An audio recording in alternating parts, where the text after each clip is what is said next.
So, this woman unalived her own friend over money.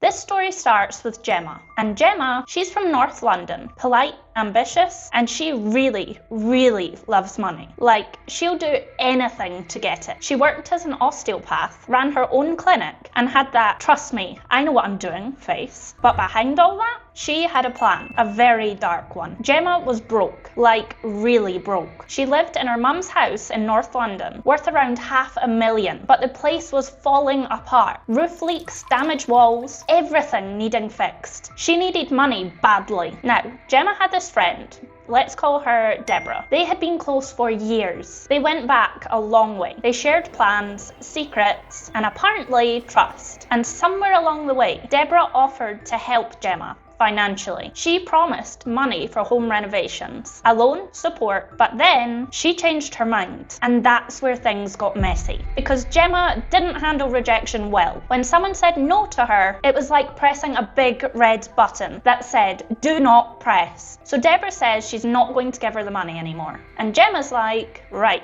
Okay, except she wasn't really okay with this. Fast forward to June 2021. Deborah suddenly went missing. If you can take a second to like and subscribe, it would mean a lot. It's free and you'll become a bear today. Her friends reported her disappearance after days of no contact. She wasn't answering calls, not replying to messages, nothing. And her neighbours started noticing her house looked oddly untouched, like nobody had been in or out. Then, about 2 weeks later, a hiker in Devon, 200 miles away from London, found something horrifying. A decapitated body, wrapped in plastic and dumped in the woods. DNA confirmed it was Deborah, the woman who had vanished from London. So now the police had a serious murder mystery. Who could have done this? And how has the body ended up 200 miles away? Well, turns out CCTV had the answers. Police tracked down cameras around Deborah's neighbourhood, and guess who showed up on the footage? Outside her house the day she disappeared. Yep, Jemma. Not once, but twice. And here's where it got crazy. On June 11th, Jemma showed up at Deborah's home, carrying an empty blue suitcase. She went inside. Hours later, Jemma left the house with the same suitcase, but now it looked heavy. She was dragging it, struggling a bit, then she loaded it into a taxi. Like, girl, what did you have in there? Police believed that was when she transported Deborah's body. Yeah, in that suitcase. She had allegedly unalived her inside her home, stuffed her in that bag, and brought her back to her own house. And for over 2 weeks, Jemma had kept that suitcase in her garden shed in the middle of summer. Just imagine walking past a shed and not knowing there's literally a person in there. And then one day in late June, she drove all the way to Devon, about 5 hours away, to dump the suitcase in a quiet woodland area. And you'd think that would be the end of it, right? She'd lay low, act normal. Nope. She started trying to fake evidence to cover her tracks. Jemma had written fake emails pretending to be Deborah. She sent them to her family and church friends, saying she'd gone on a spiritual retreat. Like, really? A 67-year-old woman suddenly decided to vanish without her phone, without telling anyone to go and meditate in the woods. Come on. But the problem was, those emails didn't sound like Deborah at all. The tone was off, the writing was weird, and one message even had details only Jemma would have known. So the whole thing fell apart fast. When police searched Jemma's house, they found all the proof they needed. Blood traces matching Deborah in her hallway, documents showing her obsession with inheritance and wills, and even handwritten notes detailing exactly how she planned to unalive her friend. Oh,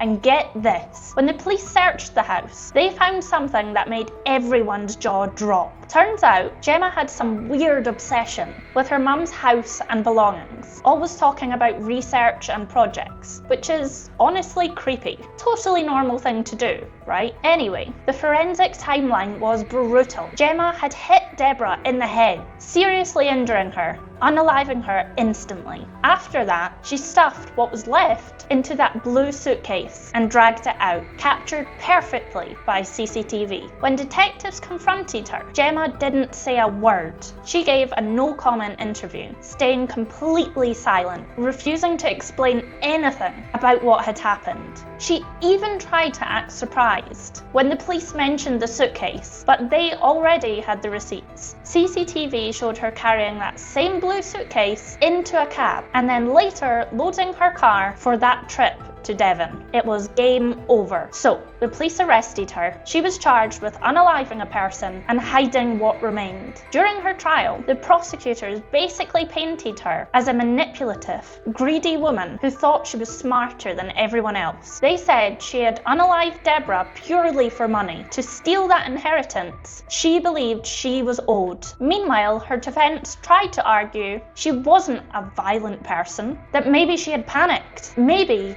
it was an accident. But come on. People don't accidentally unalive their friend and drive 200 miles to dump the body. When the trial finally ended in October 2022, the jury didn't take long. They found her guilty of unaliving her friend. And when the judge gave her the life sentence, he didn't hold back. He called it a chilling and calculated crime, saying she had zero remorse. Because yeah, even after being convicted, Jemma just stood there, emotionless. No tears, no reaction, nothing. She became the first woman in England to be convicted of unaliving someone without a jury, physically present in the courtroom, since the case had been partially handled during the pandemic with virtual elements. Kind of historic in the worst way possible. And get this, police also found that after the unaliving, Jemma had tried to access Deborah's bank accounts. She was literally trying to move money. They found a forged will that tried to leave 95% of Deborah's £700,000 plus estate to Jemma. So yeah,